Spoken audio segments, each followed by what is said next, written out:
انسان کی برداشت کے لحاظ سے ایک بڑی خوبصورت حدیث جو ہے وہ میرے لیے تو وہ اس کے لیے جو ہے نا وہ اتھارٹی کا درجہ رکھتی ہے کہ ایک مرتبہ ایک صحابی نے حضرت عائشہ کو آ کے کسی حادثے کے بارے میں بتایا کہ ام المومنین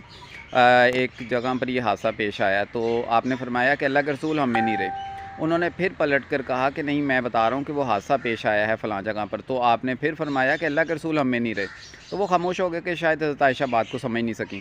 تو جب وہ واپس آ رہے تھے تو رستے میں انہیں کوئی شخص ملا، تو اس نے پوچھا کہاں سے آ رہے، تو اس نے سارا واقعہ ذکر کیا۔ تو اس نے کہا حضرت عائشہ نے اس پہ کیا جواب دیا، تو انہوں نے کہا کہ حضرت عائشہ نے تو اس پہ کوئی جواب نہیں دیا، وہ بار بار کہتے نہیں کہ اللہ کے رسول ہم میں نہیں رہے۔ تو انہوں نے کہا کہ انہوں نے بالکل ٹھیک بات کہی ہے کہ جب اللہ کے رسول ہم میں نہیں رہے، ہم نے وہ صدمہ برداشت کر لیا، وہ حادثہ ہم پر گزر گیا اور ہم لوگ ابھی بھی سروائیو کر رہے ہیں، تو پھر یہ والے حادثات ہمارے لیے اس درجے کی اہمیت نہیں رکھتے۔ تو یہ بہت خوبصورت بات اور ہے انسانی نفسیات کے لحاظ سے کہ انسان جب کسی بڑے حادثے میں سے گزر جاتا ہے تو اس کے بعد اگر اس چھوٹے حادثات اس کے سامنے ان کا ذکر ہو یا اس کے سامنے سے ہوں تو وہ اس کے لیے وہ اسے متاثر نہیں کرتے، اور ہم لوگ فوراً جو ہے اس کو بے حس کا ٹائٹل دے دیتے ہیں کہ یہ بڑا بے حس انسان ہے، لیکن ہم یہ نہیں دیکھتے کہ شاید اس کی زندگی میں اس سے بہت بڑے حادثات گزر چکے ہیں جس کی وجہ سے اب وہ ان حادثات سے متاثر نہیں ہو رہا۔